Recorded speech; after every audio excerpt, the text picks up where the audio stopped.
what you need to say. Say what you need to say. It's better to say too much than never to say what you need to say. Yeah.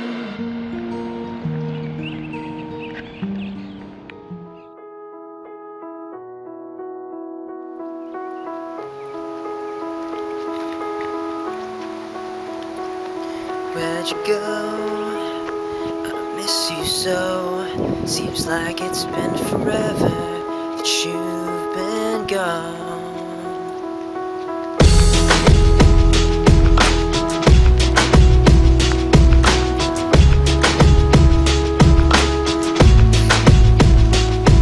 She says some days I feel like, some days I wanna quit and just be lonely for a bit. I don't understand why you have to always be gone. I get along, but the trips always feel so long. And alright guys, hello my internet friends. It's another Wednesday, another walk and talk. Thank you for tuning in today. It's a windy Wednesday. It's kind of chilly, but I'm not gonna complain because I'm sure my friends up north could tell me a little something about cold.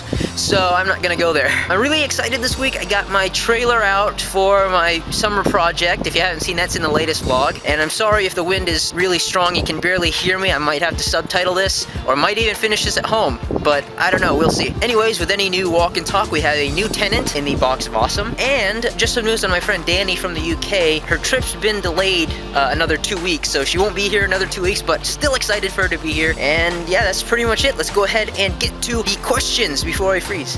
Okay, and like my buddy J-Mac would say, let's get it. Alright, first video response comes from Alright Jess, and she asked, Hi Ray, Jess here. My question this week is, do you have any fears or any irrational phobias? Thanks, bye. fears or phobias? I kind of have a fear of heights, not so much. I don't know, it depends on the scenario. Like if I'm on a tall building, like on the roof, and there is no railing over the side, I have a fear. But if there's a railing, I'll hang off that railing with no problem. But I don't know, I'm just weird like that. Some insects, I can't really pinpoint anything. Some things scare me more than others. Like there's some insects I'll be like, oh, that's really cool, I want to touch it. But then there's other insects that I'd be like, oh, get that thing away from me. That's, I don't know, I really don't know what my fears are. So yeah, fears or phobias, I don't really have much.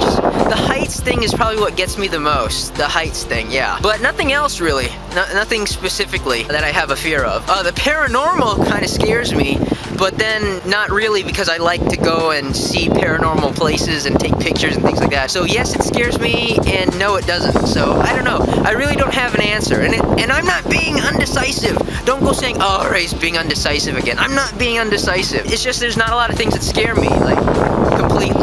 I want to see insects, but not all insects scare me, you know what I mean? So yeah, that's the best I can come up with. And we will go ahead and get to the comment questions, so let's go to them. And I hope you guys don't mind that I stay on this side of the park to do the walk and talk, and not on that side over there, because every time I go over there, the wind is too strong. I can't record anything. I know the mic's gonna blow out or something, I don't know, so I'm gonna stay on this side. I'm just gonna walk back and forth. But anyways, the first comment question comes from the Ghost of Sabotage, and he asked me, if you discovered a new planet and had the chance to name it, what would you name it? Honestly, it would depend on the planet. Now, again, I'm not being undecisive. Don't go there, because if it's a life-sustaining planet, then I'd want to name it something good. But if it's a gaseous, uninhabitable planet, I want to name it something bad. I don't know. So if it was a good planet, I'd probably name it Utopia, or I might call it Pluto, just to get back at all the scientists that say, hey, Pluto's not a planet anymore. Just to get back at them. Oh, there's a planet, it's named Pluto. Screw you guys. But if it was a bad planet, I don't know. I'd name it after one of my high school teachers, probably. Yeah. But if it was inhabitable, like I said, Utopia or Pluto. But thank you for the question. And the next one comes from Corey DeBow, and he asked two questions. If a fat guy was to run up to you and give you a hug during one of your walk and talks, what would you do? I'd ask him if he was trying to kill me, and if he said no, I'd hug him back. Hey, free hugs, I'm all for that. So yeah, no biggie there. Are you doing this today, like all day? Are you just giving people random hugs? Can I join you? That's what I'd probably ask the guy. But I wouldn't overreact unless he was legitimately trying to kill me with a bear hug. Then I'd panic. But then again, I wear the free hug shirt every year at the mall and do the free hugs thing, so you know, I wouldn't be too surprised. I just want to make sure he's not trying to kill me. And the second question is, would you ever die your hair purple. Honestly, I would like to try, not purple, but just dye my hair, period, because I tried dyeing it red one time just for fun, and it wouldn't work because my hair is too jet black. It would not work. I would have to bleach my hair to dye it, and there's no way I'm doing that, because I do that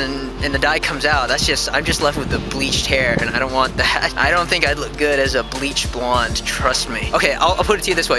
If in the movie my character was to have purple hair, alright, but then again, what kind of a movie would it be if my character needed purple hair? I don't know, it'd be a strange situation for me to dye my hair purple. I don't think so, sorry. So that would be a no on dyeing my hair purple. But thank you, Corey, for the questions. But we move on to the last question this week, and it comes from my friend Nate, aka Jerg08, and he asked me, if you could play guitar with any musician in the world, who would it be and why? There's a lot of guitarists in the world, and again, don't go there, I'm not being undecisive, let me finish. There's a lot of amazing guitarists and musicians in the world, John Rzeznik, Eric Clapton, and then there's the ones online like Ben Konstantinovich, Andy McKee. Like I said, there's a lot, but if I could pick just one, I probably want to play with Andy McKee, only because I just love the way he plays, and that's a style that I could probably pick up if with enough practice. I just like to jam out with him and learn his technique and talk to him, ask him questions. He would be the one I think I would really get along with. And after that, I guess if I had to pick a celebrity, if not Andy McKee, if I had to pick a celebrity, John Rzeznik of the Goo Goo Dolls. Only because all of his songs, the original tabs for all of his songs have just got weird tunings for the guitar, like it's tuned E, A, E, A, E, A, G, G, something. Like the strings are really tuned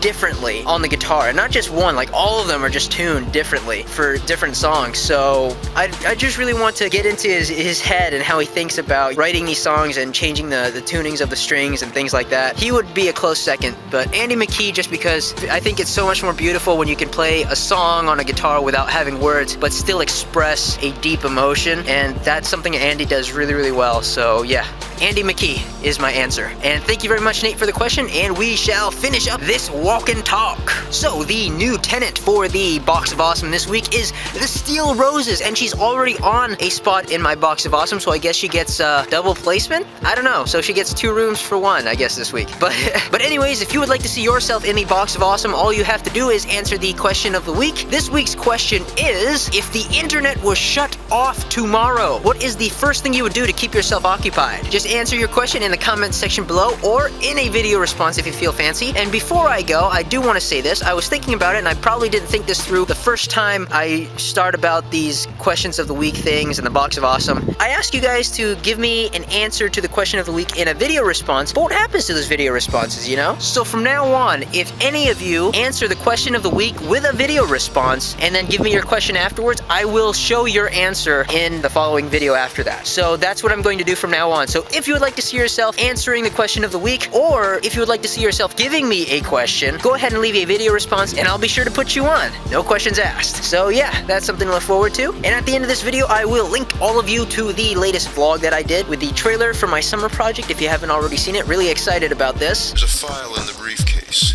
Your target's info is inside. And that's it. I hope to hear from all of you guys, and I want you all to know that all of you are the best friends and subscribers in the entire world. And as always, guys, keep on vlogging.